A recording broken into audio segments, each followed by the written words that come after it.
What's up everyone, Rob LaFond here, making another video. Most of my videos are not really prepared, like I don't do a script. I have done some scripted videos before, but most of it, I just like to take a topic and talk on it. So I've been in Medellín. It'll be coming up on 9 years living in August. I came here first in May of 2017, and I've gone through various different transitions here. I went from, having a bunch of money saved up, living here, kind of doing whatever I wanted, just hanging out, going to coffee shops. I had a job online, very like 10 hours a week that was paying me really well when I first got here. And that carried me through with my savings for many years, to be honest. I did some other gigs and stuff like that, but it pretty much carried me through. And I started a t-shirt company that became pretty successful. I saw a hole in the market. There was a guy who was making some Medellín shirts, and then he left, and there was really nothing in Medellín there was shirts and there was a little bit of tourist stuff, but very little, like 9 years ago. And there wasn't really a shirt that just said Medellín on it. There was some other stuff that said Medellín, Colombia with license plates. It wasn't something just basic like, how we have like, I'm from Massachusetts, so just Boston, or just one word that just says the name of the city. I couldn't really find that at the time. And so then I made that t-shirt company with just a cool logo, and it took off. And that really took me for like years. It was a great project. And then I built that. Like, I was just having fun with it, to be honest with you. And then I built it through the pandemic. It was growing. I had like a small shop, and I grew really well. Like, I just printed like, I can't remember, it was 50 or 100 shirts. And then I sold those out of my friend's cafe. And when those sold, like, I kind of expanded little by little. I started selling at some other hostels, other places. And then I had my first little location in my friend's other coffee shop, which they sold consistently. And I had a little spot, but it was very inexpensive to rent and very low risk. And it grew. And then everyone's saying you need to have a shop in the touristic part of town, Poblado. I didn't really want to do it. I'm not a big fan of that area. But actually, a girl I was dating, it's a long story, but she researched it, and we couldn't find a spot. And then she posted on some foreigner group, and then some guy was just like, I have a place for this price. And I was like very not really excited, because I was like, oh, I've been trying to get a space for a while. It's hard to get rentals in Colombia when you don't have like all the backing and like the co-signers and stuff like that. And also things just move slowly. It's like, I have the money, I want to do this. It's like, okay, I got to talk to my uncle. Let's talk next week. I'm like, I want to move in I want to move in next week. I don't want to talk next week. Anyway, so the process was really slow, but then I found this American guy who was renting a spot that was perfect for it. And he just was like, we made a deal in like a day or two, and I was in there. And it sold really well. And I grew that thing to the pandemic, to the point where it had 2 stores in Laureles, a store in Poblado and Provenza. And then I was selling it like all these other locations. Museo de Antioquia, they had like a main exhibition, because I was like the only like real just Medellín brand at the time. They loved it. They sold a good amount of that. I hired a worker. I had a company printing for me, but they kept on messing up the details. Like, they wouldn't give me the correct sizes. I found that a lot in Colombia. Like, it's not exact. Like, it's hard to get things like done really well. And so I ended up buying all the machines, which I still have, and hiring someone just to print shirts for me and sell. And we did it. She helped me. She's from here, and she's very detail oriented. She's like the most punctual. There are punctual people here, but she's like very punctual for Latin America, more punctual than me actually. And we grew the company up until the pandemic, when everything kind of crashed, and it was like the whole business was built on tourism. I had nothing online, and it just fell apart. I had a bunch of time here in my studio and my apartment. I made music, thinking about what I wanted to do.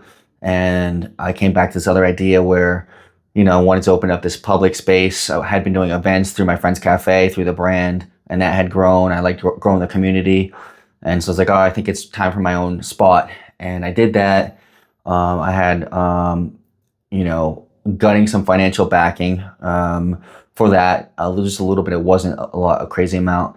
And I started that other part of the business kind of like took back I scaled back the clothing brand and then made it more into a physical space where it was a bar restaurant with events, Galeria LaFond.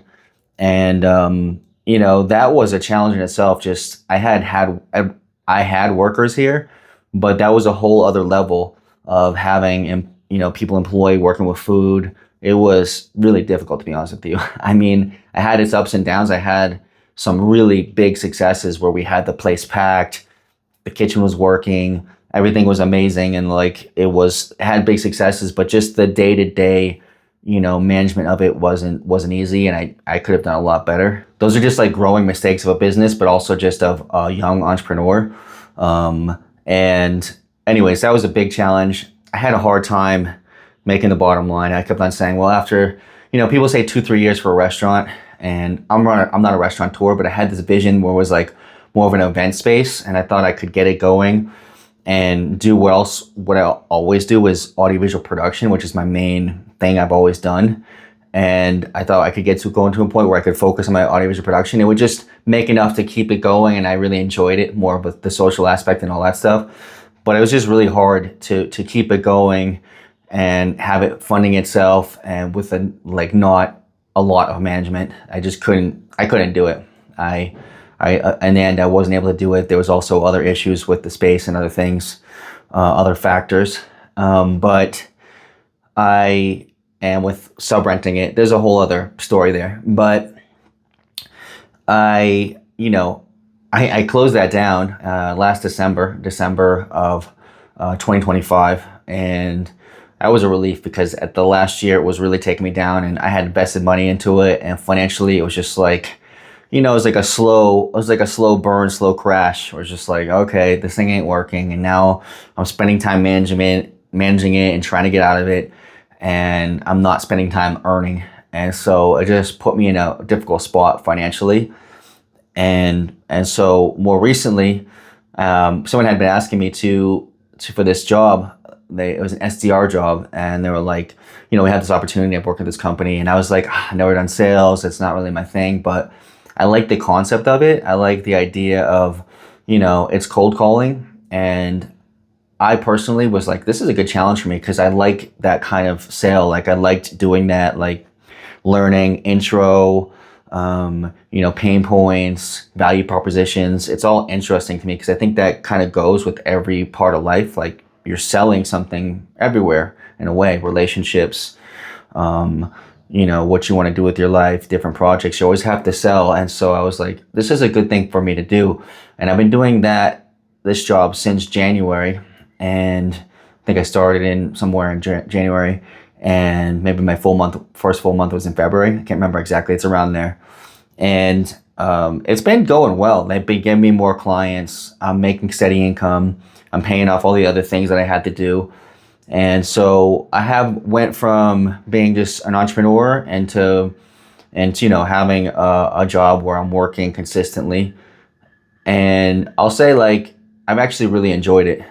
So I went from being an entrepreneur and to actually being a digital nomad, which I always thought was kind of, and I never really wanted to be a digital nomad, but actually, if you really look at it, I'm a digital nomad. But I'm integrated into Colombia, into the society. Like I'm fluent in Spanish. I guess you'd say I'm now like a digital nomad that's like integrated into the society because I've had so much time here.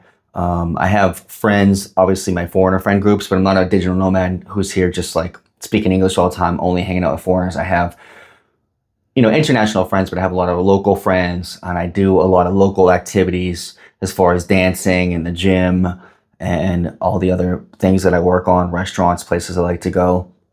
And so I do support the foreigner community here, but I definitely support the local community as well. And so it's a big change. I wanted to make a video about it.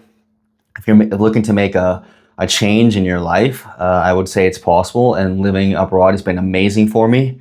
I feel like I have my time back, even though I'm working right now. I'm grinding, and I feel like when you're grinding, you don't really see the results. Sometimes it's hard to see, okay, I'm getting somewhere. I've been going to the gym. I started taking some supplements and stuff like that, and I really want to up my life. I really getting a notification.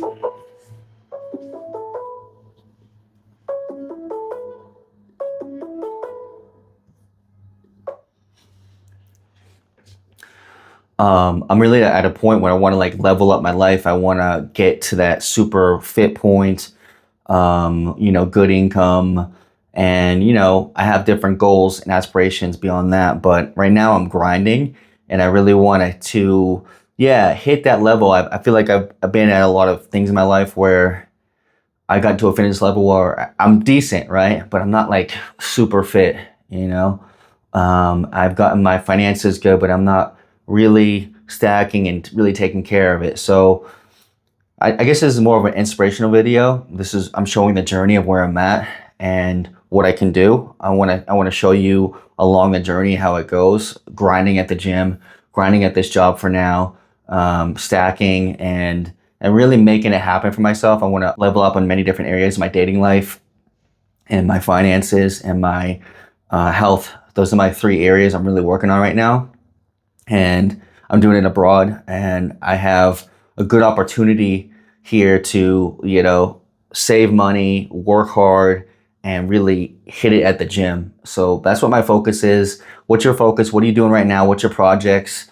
I have other things beyond that as far as my passion projects or other projects that I want to start, business ideas. But right now I'm focused on growing this channel. Please subscribe, comment below. Let me know what you're working on. If you want to travel, if you've been to Medellín, what your grind is, where you're at, please let me know. Follow, like, subscribe, and let's keep on this journey together and keep growing, expanding. I feel like you got good vibes with other people. They can help you grow. And so that's why I want to provide value for you all and keep this moving. So thank you so much. Have a good day. Rob from Medellín. See you soon.